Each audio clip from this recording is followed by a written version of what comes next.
The biting solitude of the Wyoming high country was the only medicine John Foster ever found for the wounds he couldn't name. It was 1878, and the war was a lifetime ago, more than a decade gone, but its ghost was a constant companion, walking beside him in the thin, frigid air.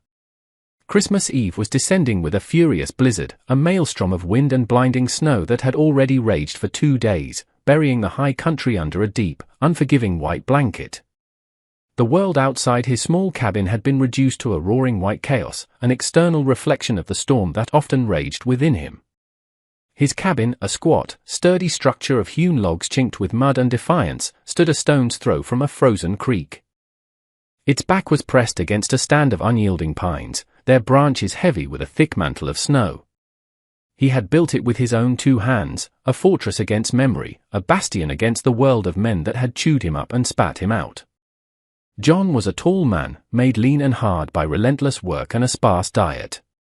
His face, weathered by a relentless sun and an even more relentless wind, was a topographical map of past hardships, with deep lines etched around eyes the color of a stormy sky. His hands were calloused and capable, as comfortable wrapped around the handle of an axe as they had once been around the stock of a rifle. He worked as a ranch hand for a cattleman named Patterson, whose main spread was a hard half-day's ride away.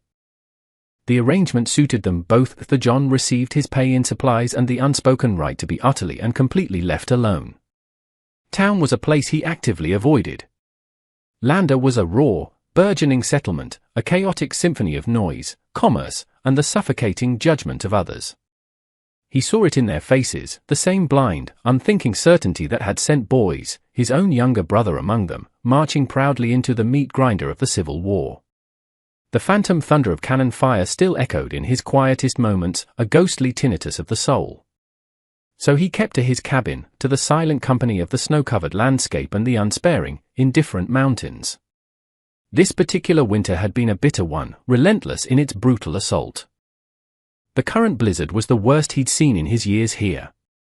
It was in the deceptive, momentary quiet of the storm's lull that he heard it, a sound that did not belong to the harsh symphony of the wilderness.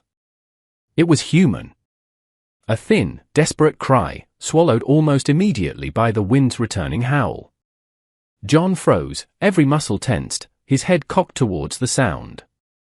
He tried to dismiss it, thinking he had finally imagined it, just another phantom from a past filled with the cries of the dying.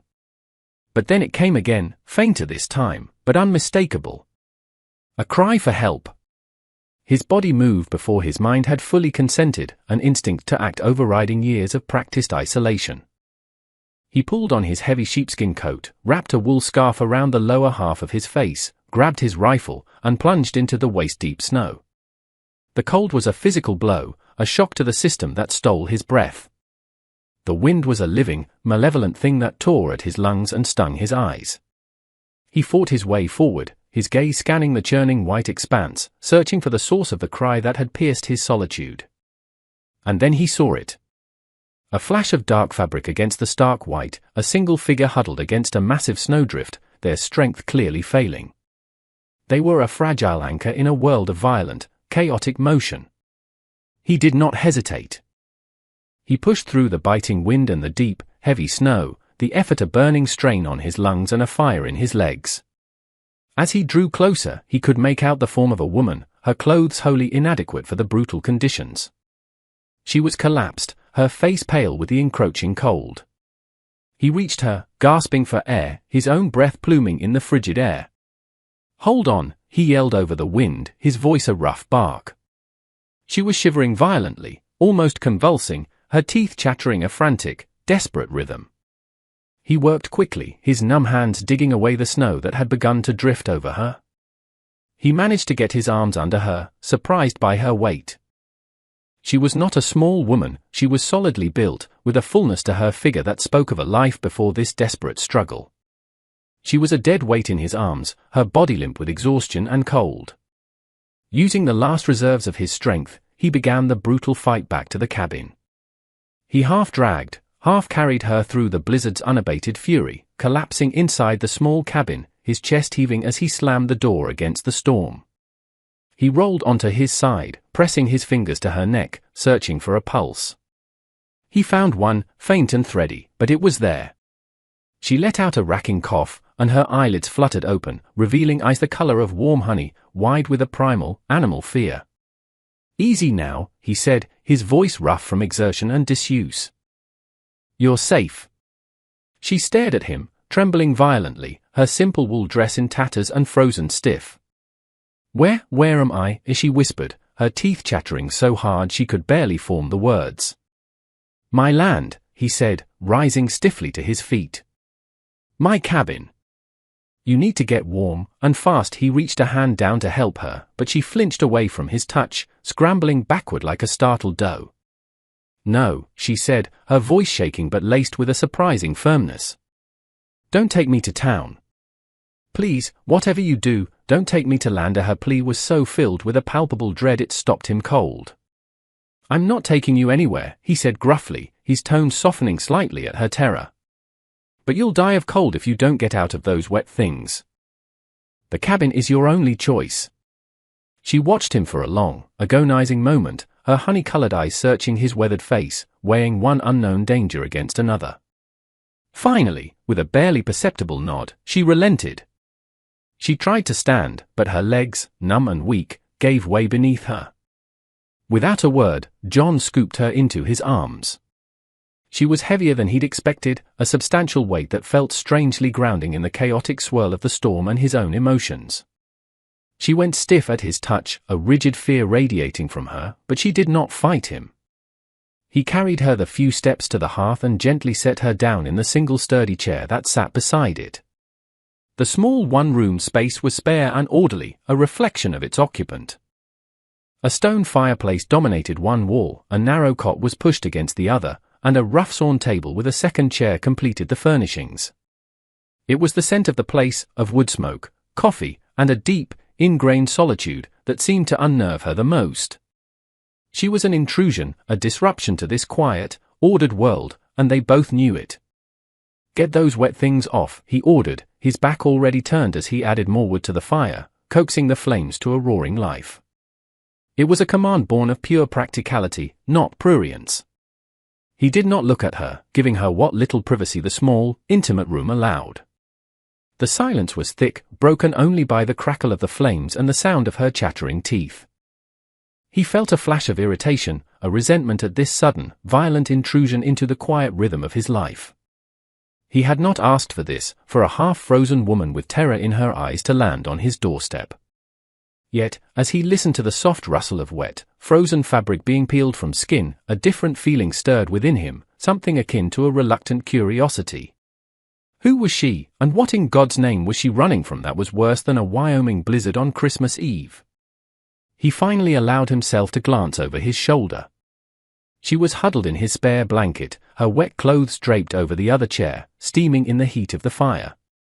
Her light brown hair was a tangled, wet mess, and dark bruises were already beginning to purple on her pale skin. Her frame was large, her shoulders broad, her hips full. She was a woman built not for fragility, but for strength, though at this moment, she looked like she would shatter at a harsh word. "My name is John Foster," he said, his voice gruff as he broke the heavy silence. She looked up, her wide, honey-colored eyes meeting his for the first time without immediate, flinching fear. "I am Beatrice," she whispered, her voice soft and trembling. They sat that way for a long time, sipping the hot, bitter coffee he brewed for her. He watched her over the rim of his own cup, noting the way she flinched when a log popped and spit in the fire. She was wound tight with secrets and fear. As dusk settled, casting long shadows across the small cabin, an awkward tension fell between them. There was only one cot. "You take the bed," he said, his tone flat and leaving no room for argument. "I'll sleep by the fire." She nodded, her eyes downcast, a faint blush coloring her cheeks.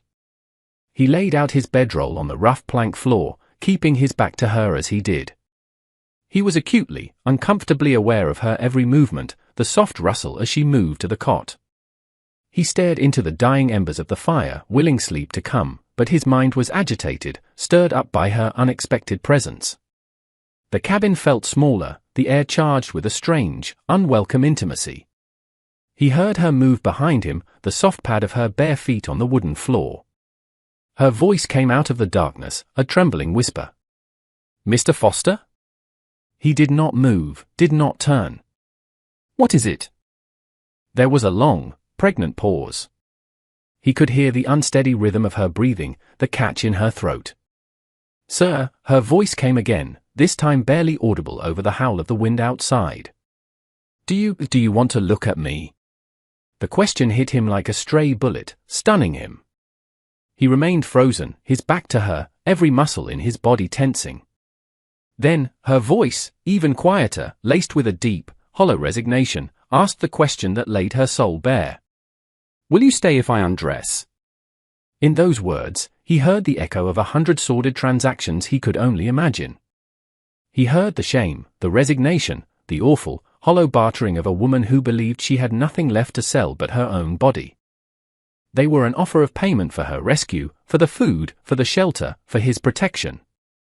A hot, unfamiliar shame washed over him, mingled with a surge of white-hot anger, at her, at the men who had driven her to this, at a world that could break a person down to such a desperate point. He turned his head just enough to see her silhouette in the dim firelight. She stood by the cot, clutching the blanket to her full form, a single, fragile shape in the vast, lonely darkness. Slowly, deliberately, he turned his body fully away from her, presenting her with nothing but his rigid, unyielding back. He stared hard into the glowing coals, his jaw clenched so tightly it ached. Get some sleep, he said, his voice a low, rough rasp, thick with emotions he couldn't name. No one is going to bother you here. He did not hear her move for a long, long time. When she finally did, it was the quiet sound of the cot ropes creaking under her weight, followed by a soft, choked sob that she tried and failed to stifle in the darkness. John Foster lay on the hard floor, listening to the sound of her weeping and the unabated roar of the blizzard, feeling the first, painful crack spread across the frozen walls he had so carefully built around his heart. The heavy snow made travel impossible for days, trapping them in a world no bigger than John's small plot of land. Beatrice, it turned out, was not a woman who could abide idleness. A strange, unspoken rhythm developed between them. She cooked and cleaned with a quiet, tireless efficiency, her hands always busy, as if stillness was her enemy. She rarely spoke, but her actions filled the small cabin with a sense of warmth it had never known. Little by little, in fragmented sentences and hesitant whispers, her story emerged. She had been married to a man in Lander, a merchant named Franklin Thorne. He was a respected man in town, but behind closed doors, he was a monster. He had a cruel tongue and a heavy hand, and both were often directed at Beatrice. He derided her for her size, calling her lazy and gluttonous, even as he worked her to the bone in his shop and home. He had purchased her from her destitute father, a transaction that had made her feel more like property than a wife. She had endured the beatings, the verbal abuse, the humiliation, for 2 long years. The final straw had come on Christmas Eve, when he'd beaten her for accidentally breaking a plate, promising her that when he returned from the saloon, he would teach her a lesson she would never forget. She knew in her bones that this time, she might not survive it. So she had fled in the dead of night, with only the clothes on her back, running blindly into the raging blizzard, choosing the certain danger of the storm over the certain brutality of her husband. John listened, his face a granite mask that betrayed none of the fury churning within him. He knew the kind of men like Thorne, men who hid their cruelty behind a veneer of respectability. He understood the casual evil, the utter lack of law or mercy for a woman in her position. As she spoke of her fear and her shame, he found himself speaking of his own. He told her of the war, of his brother Samuel, who had died of dysentery in a fetid camp in Virginia without ever seeing a real battle. He told her how he'd come back to find his family farm gone, his parents dead from grief and hardship, his future erased. He told her how he'd come west to lose himself, to outrun the ghosts that whispered his brother's name on the wind. Their confessions hung in the air between them, a fragile bridge built of shared ruin and quiet understanding. For the first time, Beatrice looked at him not as a savior or a potential threat, but as a man who understood the universal language of grief. Their companionship was a thing of quiet spaces and unspoken gestures. A language grew between them in the way he left a bucket of fresh water for her by the door each morning, and the way she left a hot cup of coffee for him on the hearth before he ventured out to check his traps. For the first time since the war, John felt the sharp, jagged edges of his solitude begin to soften. Her presence was a low, steady warmth against the persistent, biting chill of his memories. But with this growing comfort came a new, unsettling tension. One afternoon, he returned to the cabin from clearing a path to the creek and saw her down by the water's edge, which had begun to thaw in a patch. She was washing her long, light brown hair, her back to him. The weak winter sunlight filtered through the cottonwoods, dappling her skin and illuminating the strong, graceful curve of her back and her full, rounded hips. It was a simple, innocent act, but watching her, John felt a powerful, visceral jolt of desire. It was so sharp and unexpected that he turned away abruptly, his heart hammering in his chest, ashamed of the thoughts that had risen so easily and unbidden.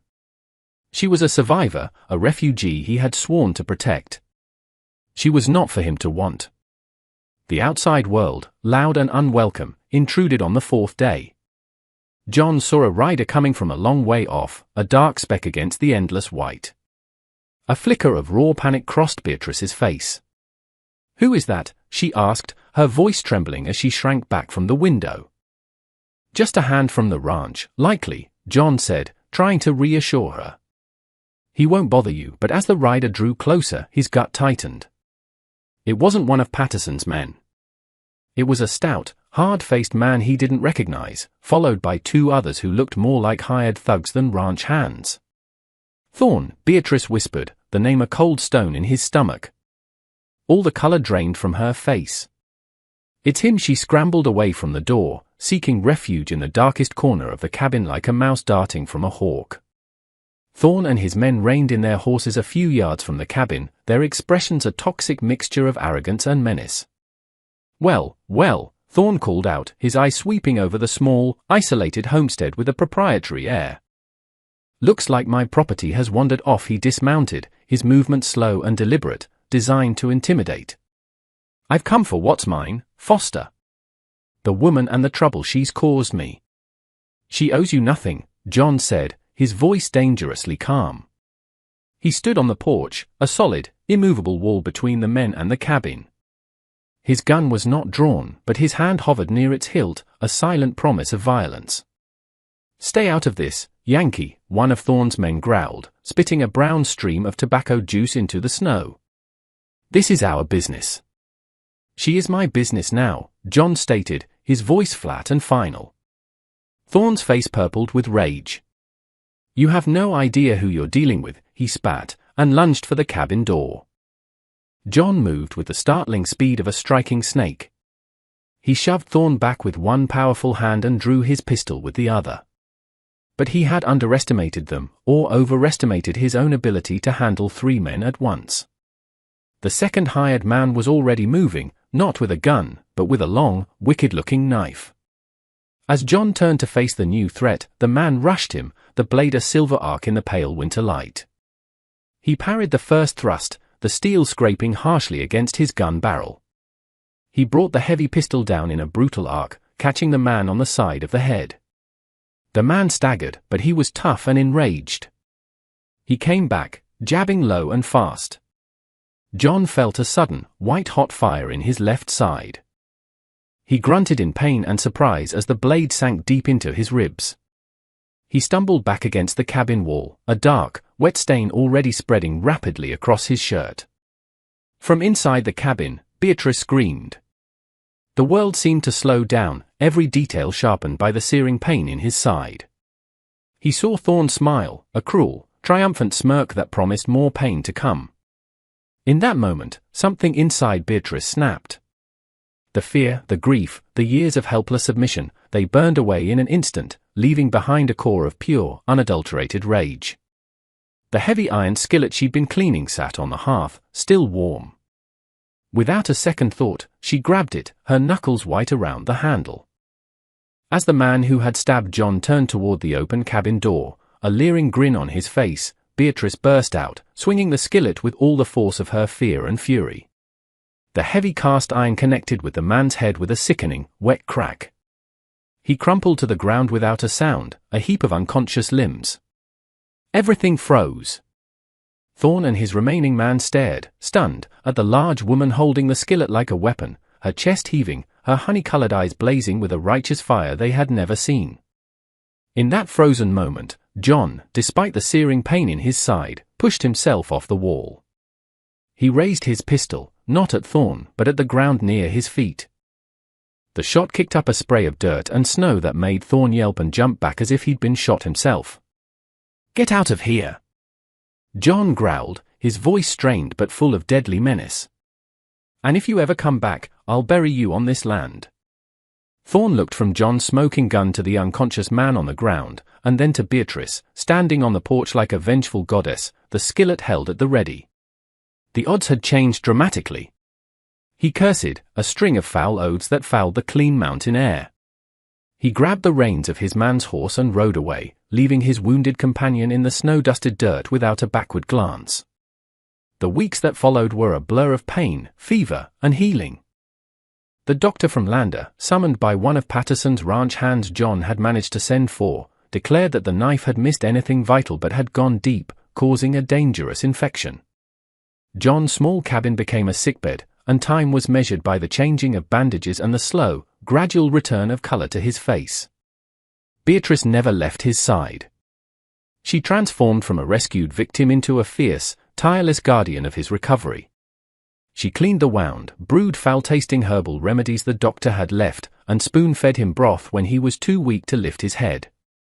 In this crucible of shared vulnerability, the last of their emotional walls crumbled. He was no longer just the strong, silent rescuer, and she was no longer the fragile, frightened victim. They were a man and a woman, bound together by a shared fight for survival. In the long, quiet nights, she would sit by the cot, her warm presence a constant comfort against the pain and the fever-induced chills. It was in these dark, fevered hours that his own ghosts came for him. The war, which he had kept locked away in a dark corner of his soul for over a decade, broke free in his delirium.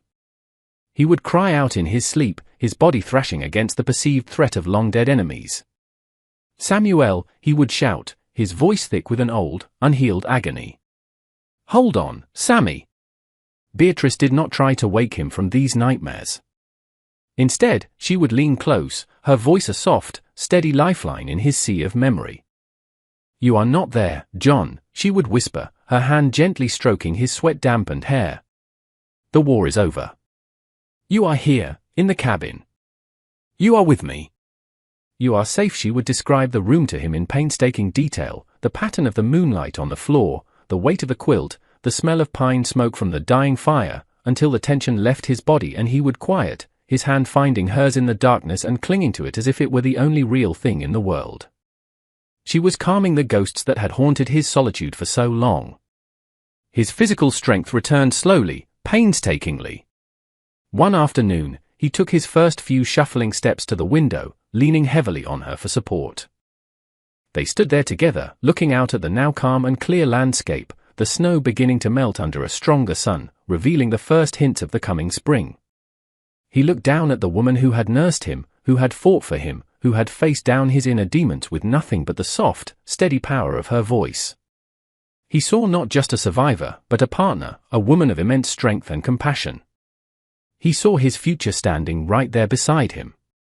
The thought of a life without her, of returning to the cold, empty solitude, was a void he could no longer bear to face.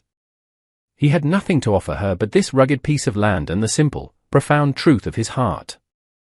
"This place," he said, his voice a low, rough whisper, still weak from his illness. "It could be your home. If you'll have it."